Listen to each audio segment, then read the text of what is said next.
Amita sedang menikmati dirinya yang sedang memeriksa semua ruangan di villa ini. Villa ini begitu luas dan mewah. Amita sendiri takjub dengan tempat ini. Itu membuatnya enggan untuk meninggalkan villa ini.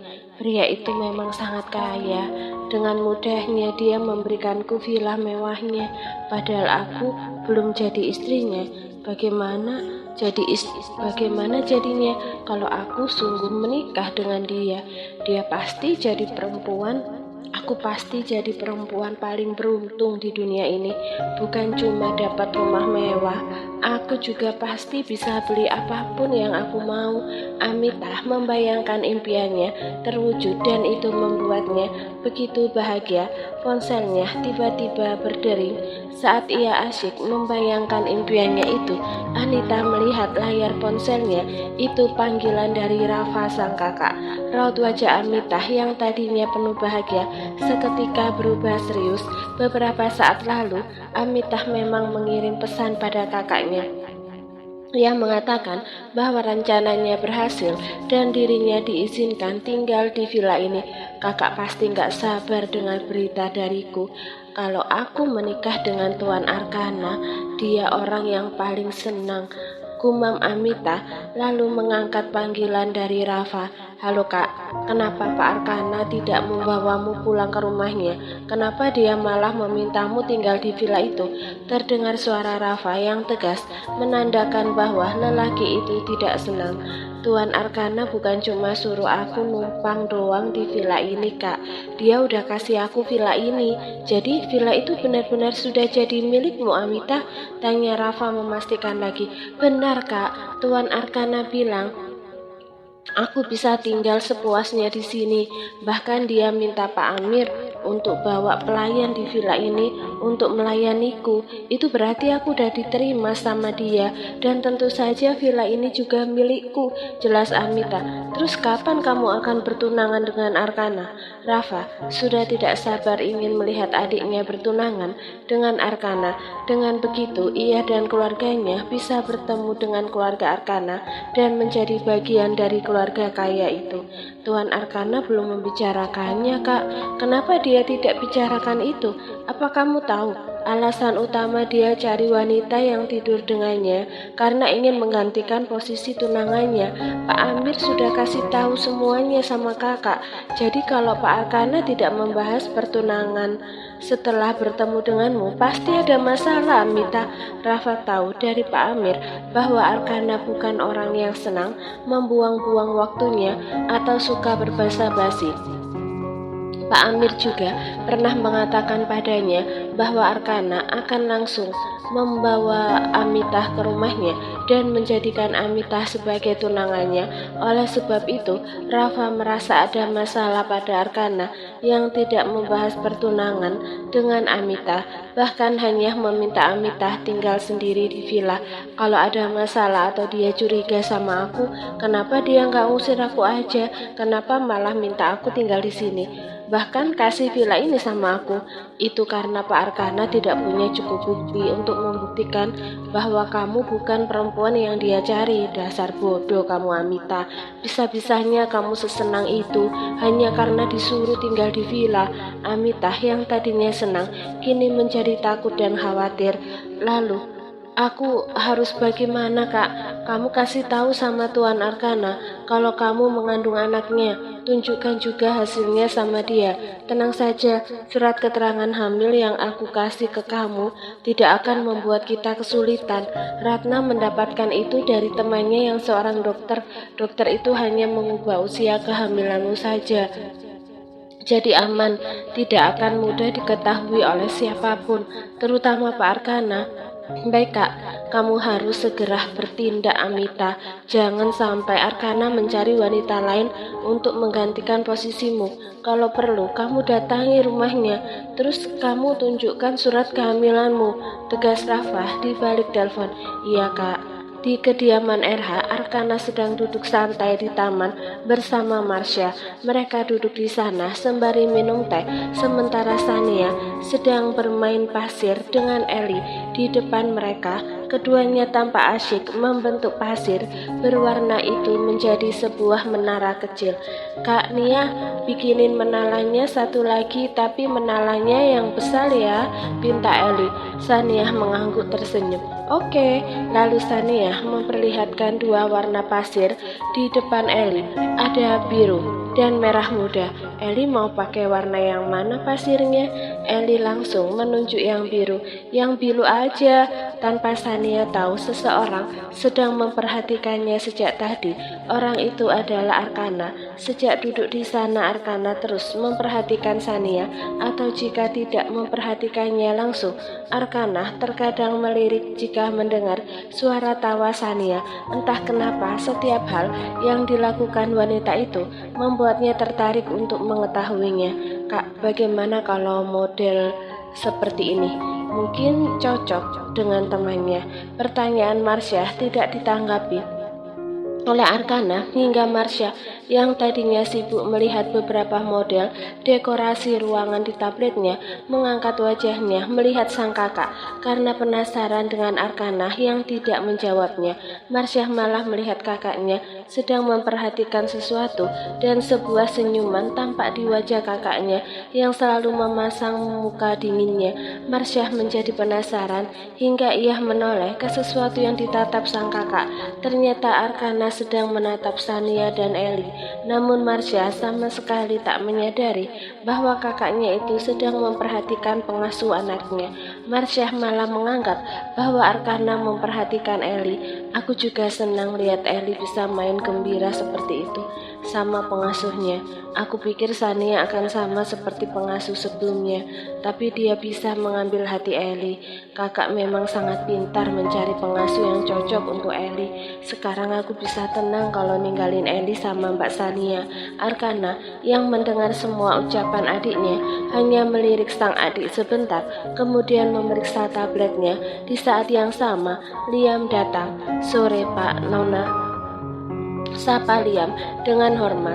Marsha mengangguk, tersenyum melihat Liam sebagai balasannya, sedangkan Arkana hanya menatap Liam saja. Ada apa?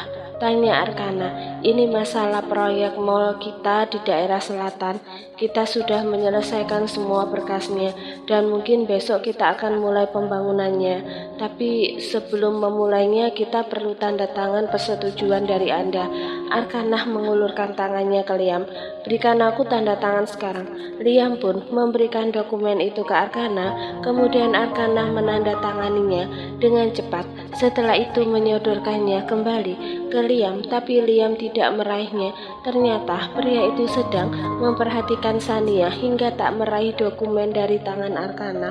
Arkana yang melihat asistennya seperti itu menjadi kesal. Liam tidak menoleh hingga akhirnya Arkana memukul perut Liam dengan dokumen itu. Liam menoleh terkejut melihat Arkana. Maaf Pak, Liam meminta maaf sembari meraih dokumen itu dari Arkana.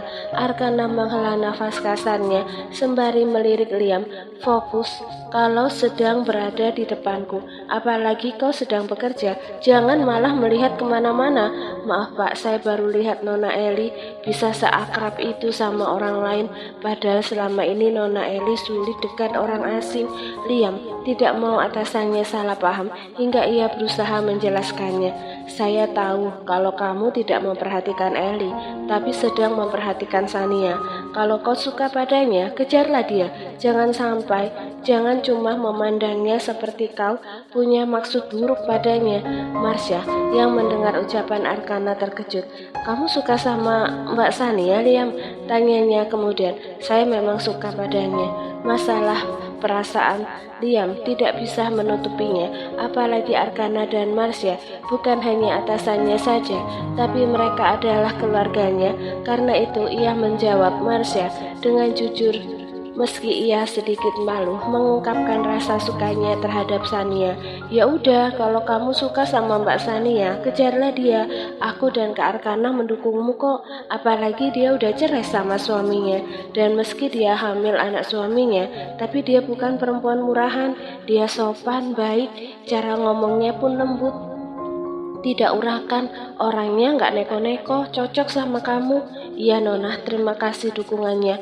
Liam yang mendengar ucapan dukungan dari Marsha sedikit malu, semakin malu, hingga ia sedikit menundukkan wajahnya di sana. Marsha kemudian memajukan tubuh dan wajahnya ke depan hingga membuat Arkanna sedikit kaget, tapi ia tetap mengabaikannya. Kamu harus gerak cepat, Liam. Jangan sampai kamu keduluan sama orang lain, karena Mbak Sania itu cantik, walau janda dan sedang mengandung, tapi dia sudah sempurna menurutku. Jarang loh ada perempuan cantik kayak dia yang mau kerja keras banyak di luar sana, yang cantik tapi murahan, maunya hidup enak, bisik Marsha melihat Liam. Liam hanya tersenyum melihat Marsha yang memuji Sania. Ia tidak menyangka bahwa Sania tak hanya mengambil hati Ellie, tapi Sania juga berhasil mengambil hati Marsha yang tidak mudah bergaul dengan orang lain. Tiba-tiba saja Arkanna berdiri dari sana hingga membuat Liam dan Marsha kaget. Keduanya sama-sama menatap ke arah Arkanna yang terlihat tidak senang. Bahkan Arkanna pergi tanpa mengatakan apapun. Dia kenapa? Tanya Marsha sembari melihat kepergian kakaknya. Kemudian ia beralih melihat Liam. Apa aku salah bicara, Liam? Perasaan nggak ada deh. Itu biasa, Nona Marsha. Pak Arkakan memang selalu begitu, susah ditebak, moodnya selalu berubah. Liam, teriak Arkanna yang sudah berada di dalam rumah. Liam dan Marsha terkejut mendengar teriakan Arkanna. Sepertinya Pak Arka butuh bantuan saya. Saya pergi dulu, Nona Marsha. Marsha hanya mengangguk. Liam pun segera menghampiri Arkanna di dalam rumah. Sampai di sana, Liam malah diminta membersihkan buku-bukunya di ruang baca. Liam heran melihat atasannya tiba-tiba memintanya membersihkan debu di buku-buku itu, sebab itu bukanlah pekerjaannya, melainkan pekerjaan seorang pelayan. Namun sebagai asisten, ia tentu tak menolak perintah Arkanna. Seorang pelayan yang memang tugasnya membersihkan ruangan itu masuk ke dalam dan terkejut melihat Liam sedang membersihkan debu di semua buku-buku itu. Ini tugas saya, Tuan Liam, biar saya yang melakukannya. Liam akhirnya memberikan kain pembersih itu pada si pelayan, lalu ia duduk istirahat di sana. Arkanna, entah kesalahan apa lagi yang kulakukan sampai aku diperlakukan seperti ini. Sial sekali, aku selalu kena imbasnya kalau dia sedang kesal.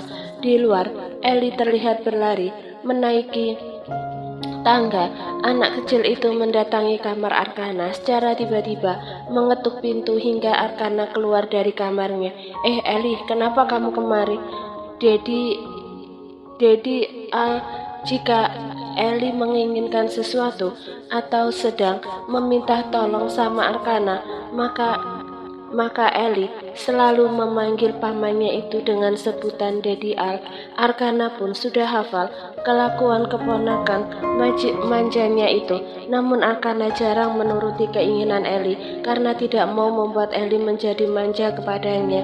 Apalagi permintaanmu, Ellie, kata Arkanna dengan muka dinginnya melihat Ellie.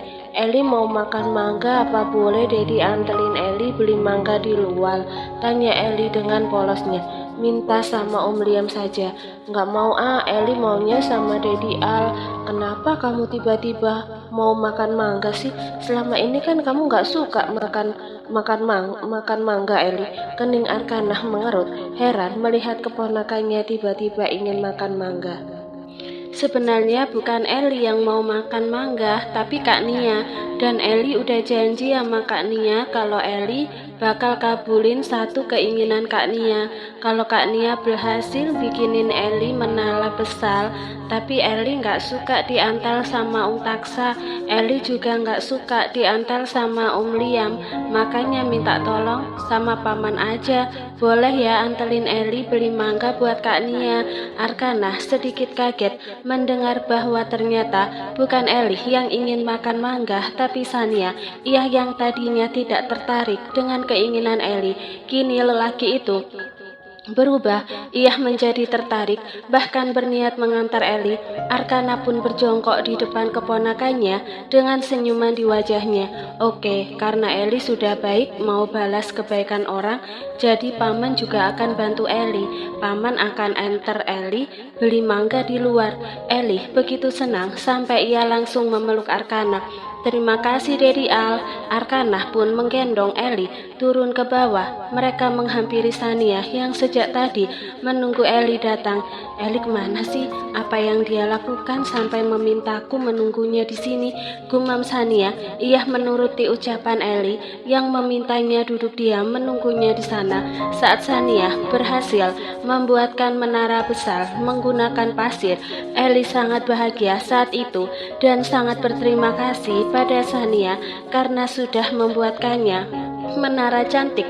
Bahkan Eli mengatakan pada Sania bahwa dirinya akan memberikan Sania sebuah hadiah sebagai balasannya. Sania menolak, tapi Eli bersikeras meminta Sania agar memberitahunya satu keinginan Sania dan ia akan mengabulkan satu permintaan Sania. Sania yang menganggap Eli anak kecil yang mungkin tidak akan mengabulkan permintaannya menyebutkan satu keinginannya. Ia mengatakan pada Eli bahwa saat ini ia ingin sekali makan mangga, namun karena tidak ada mangga di rumah ini, hingga Eli berlari meminta bantuan sama Arkana tanpa mengatakan pada Sania bahwa ia akan menemui Arkana. Eli hanya mengatakan pada Sania agar menunggunya saja di sana. Kak Nia, seru Eli sembari berlari ke arah Sania. Sania menoleh ke arah Eli. Ia sedikit kaget melihat Eli datang bersama Arkana. Dengan cepat, Sania berdiri dan membungkuk hormat di depan Arkana. Selamat sore Pak. Gak perlu sesopan begitu Sania. Santai saja, buat dirimu nyaman. Sania mengangguk setelah mendengar ucapan Arkana, lalu ia kembali berjongkok di depan Eli yang sedang menarik-narik rok panjangnya. Kenapa sayang? Tanya Sania. Eli tadi udah janji sama Kak Nia kalau Eli akan kabulkan permintaan Kak Nia karena udah bikinin menara cantik buat Eli. Sekarang Eli sudah bawa paman Eli yang bakal antelin Kak Nia beli mangga. Tadi Kak Nia cuma bercanda kok Eli, jadi nggak usah ya, lebih baik kita lanjut main saja. Sania memang ingin sekali makan mangga muda, tapi jika keinginannya itu sudah merepotkan orang, maka ia akan mencoba menahannya, sebab ia sungguh tidak enak hati pada Arkana setelah mendengar dari Eli bahwa pria itu akan mengantarnya beli mangga. Tapi Eli mau kabulkan keinginan Kak Nia. Bibir Eli monyong dari wajahnya. Terlihat anak perempuan itu kecewa dengan respon Sania. Kak Nia cuma bercanda kok Eli, sungguh bercanda ataupun serius saya akan antar kamu dan Eli keluar. Dia sejak tadi antusias mau memenuhi permintaanmu, jadi turuti saja. Dan kebetulan saya tidak melakukan apapun selain duduk saja, jadi saya pun sama sekali tidak merasa direpotkan. Arkana tahu bahwa perempuan hamil memang sering mengalami ngidam makan mangga. Dulu juga begitu ketika Marsha hamil. Oleh sebab itu, Arkana merasa bahwa Sania menolak bukan karena bercanda, tapi karena Sania tidak enak hati padanya. Sania mengangkat wajahnya melihat Arkana, mendengar ucapan Arkana yang mengatakan bahwa Eli antusias untuk memenuhi keinginannya hingga ia tidak tega untuk menolak Eli. Baiklah Pak Arka. Eli begitu bahagia sampai ia melompat-lompat di sana. Sania tersenyum senang melihat Eli sebahagia itu. Berbeda dengan Arkana yang malah tersenyum melihat Sania tersenyum. Tapi senyuman itu segera menghilang saat Sania menoleh ke arahnya. Raut wajahnya berubah datar. Bahkan pria itu beralih melihat jam di pergelangan tangannya. Ayo pergi, ini sudah jam 5 sore. Sania segera berdiri. Dari tempatnya sambil memegang tangan Eli, Sania melangkah mengikuti Arkana keluar dari rumah. Di luar sudah ada Taksa yang baru saja mengeluarkan mobil dari garasi. Arkana menghubungi pengawalnya agar mengantarnya keluar.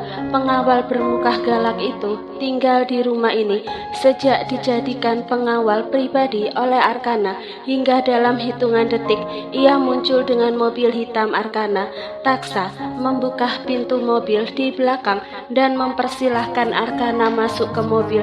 Silahkan tuan. Arkana masuk ke mobilnya sedangkan Sania membuka pintu depan. Setelah membantu Eli masuk ke mobil dan duduk di samping Arkana, ia merasa canggung duduk di belakang bersama Arkana hingga ia berniat duduk di depan saja, padahal ia bisa duduk di belakang sembari memangku Eli. Arkana ingin protes dan meminta Sania duduk di belakang, tapi ia gengsi mengatakannya. Ia tidak mau perempuan itu malah salah paham dengan sikapnya, sebab ia tahu dari Marsha bahwa perempuan itu suka kebawa perasaan, sering menganggap sikap laki-laki dan perhatian laki-laki adalah bentuk rasa suka lelaki itu. Arkana tidak mau Sania beranggapan seperti itu, karena perasaannya terhadap Sania bukanlah cinta, melainkan rasa kasihan semata.